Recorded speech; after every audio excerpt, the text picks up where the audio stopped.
Ya, perang terus berkecamuk, saling serang antara Iran maupun Israel terus berlanjut dengan menggunakan persenjataan canggih. Ada rudal balistik, kemudian pesawat ada anti nirawak begitu ya. drone. Nah, apakah eskalasinya akan semakin meluas? Kita akan bahas dengan narasumber yang sudah hadir di studio. Sudah ada Ibu Susi Sri Suparin S. Sudarman, pakar hubungan internasional dari Universitas Indonesia. Selamat pagi, Bu Susi. Selamat pagi, apa kabar, Bu? Baik, terima kasih diundang. Terima kasih sudah hadir. Kemudian ada Kang Irfan Maulana Amrullah, analis internasional TV One. Selamat pagi, Kang Irfan. Kang Irfan. Saya kalau dengar cerita Kang Irfan seperti didongeng begitu ya. Saya mau langsung ke Kang Irfan. Sebenarnya, Kang, apa yang sebenarnya terjadi di sana? Iran Israel yang dulunya menyatakan sahabat justru sekarang berperang seperti ini, Kang. Begini, saya coba kembali ke tadi berita tentang rudal. Ya. Sijil itu kan baru diluncurkan oleh Iran ya, yang dianggap rudal tercanggih, rudal hipersonik tercanggih Iran yang konon kecepatannya 400 detik katanya dari Iran untuk sampai di Israel. Nama Sijil saja itu sudah menggetarkan karena itu nama diambil dari Al-Quran, surat Al-Fil. Sijil itu adalah batu dari neraka yang dibawa oleh burung ababil yang dijatuhkan untuk menghancurkan tentara gajah Abraha ketika mau menyerang kota Mekah dan menghancurkan Ka'bah. Itu punya makna. Nah, Sijil itu saking dahsyatnya ini kemampuan atau kapasitas rudal hipersonik Sijil yang baru saja diluncurkan Iran. Nah, kepemilikan Iran terhadap rudal balistik jarak jauh yang canggih ini jujur saja ini yang tidak terantisipasi oleh Israel. Betul. Kalau saya melihat bahwa secara quality Israel lebih unggul, tapi secara kuantiti Iran kadang lebih unggul. Nah, khususnya soal rudal bisa jadi Iran yang lebih unggul. Terbukti bahwa akhirnya secanggih apapun sistem pertahanan Israel, Iron Dome, THAAD, Arrow dan lain-lain jebol juga akhirnya oleh rudal Iran dan timbul kepanikan luar biasa. Betul. Gitu. Di Israel. Dan sebetulnya dan ini kemudian membuat Netanyahu sampai akhirnya ngaku dengan jujur Netanyahu dalam pidatonya, kami kehilangan besar, kami rugi besar.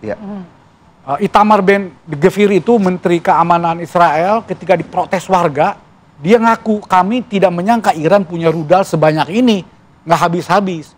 Padahal sebelumnya hasil analisis Mossad, kemampuan rudal Iran itu hanya bertahan beberapa hari saja. Akhirnya akan kehabisan. Ternyata setelah Fatah 3 muncul Sijil. Dan mungkin juga muncul yang lain. Ini akan terus, konstelasi ini eskalasi akan berkembang sampai tidak ada salah satu yang berhenti menyerang. Karena Iran sudah mengatakan kami akan berhenti kalau Israel berhenti. Sementara Israel Amerika minta Iran menyerah tanpa syarat. Ali Khamenei kemarin Jumat dalam ceramahnya dengan menggelora mengatakan kami tidak akan menyerah.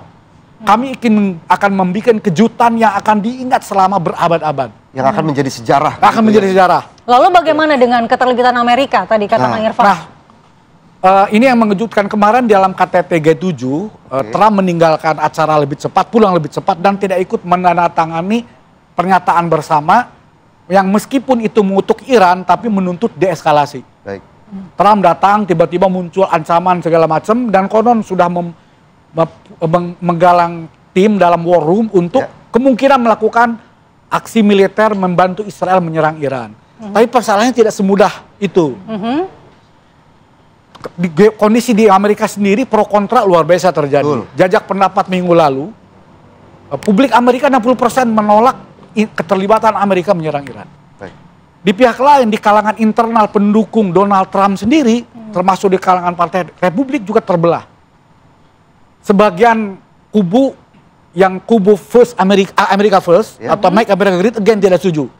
Tadi pihak lain kubu sayap kanan pro Israel terus mendorong Trump untuk menyerang, termasuk senator Lindsey Graham tuh dari South Carolina.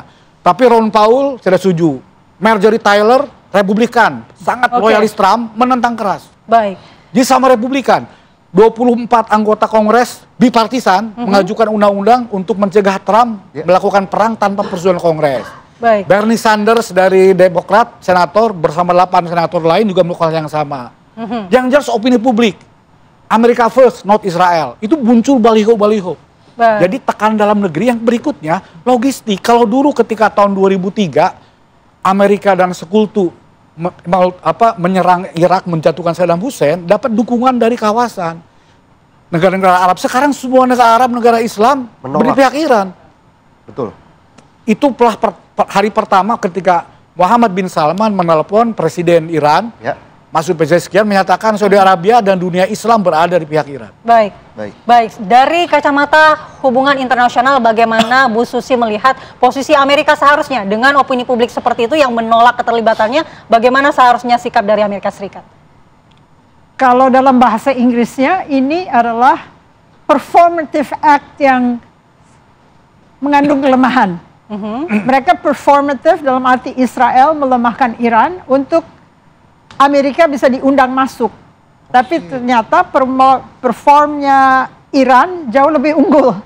Inilah akibat dari satu negara yang selalu dirundung oleh tetangganya, sehingga mereka harus melakukan kerahasiaan dalam penyediaan pertahanan mereka. Jadi kan kita nggak tahu bahwa sijil ini exceptional gitu ya. Jadi performative act-nya Israel kalah jauh. Kan yang dilihat audiens dunia itu kan apakah Israel bisa mengundang Amerika atau tidak. Kalau performance-nya tidak baik, Amerika tidak akan masuk. Dia kan oportunis juga ya.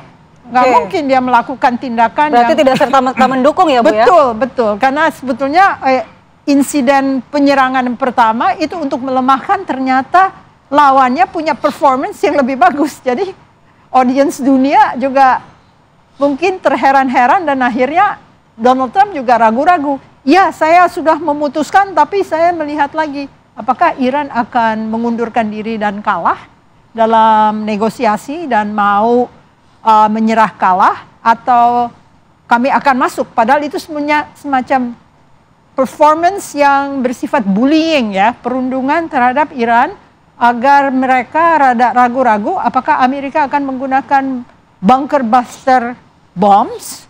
Tapi ada respon dari Eropa sendiri karena Diego Garcia dimiliki oleh Inggris dan tidak sudi menjadi tempat terbangnya pembom yang akan membom Iran dengan bunker buster.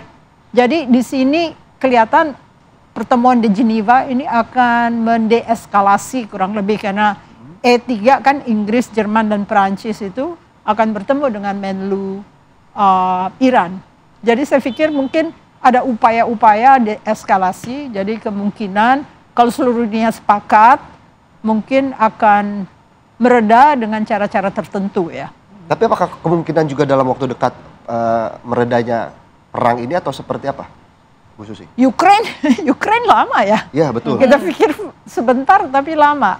Ya tergantung kegigihan. Kalau saya lihat Indonesia berdiplomasi dengan baik, yaitu Rusia didekati, mungkin diplomasinya rahasia tapi sifatnya ayo dukung Iran gitu ya. Jadi kalau dukungan dari Cina dan Rusia tetap ada, mungkin Iran performance-nya jadi menegangkan gitu untuk kalangan-kalangan yang ingin mengundang Amerika. Ini masalahnya cuman kelihatan latar belakangnya itu baik atau tidak pelemahan Iran itu. Baru Amerika akan terjun. Kalau misalnya kelihatan mereka kuat, ya tidak akan dia ikut campur gitu ya.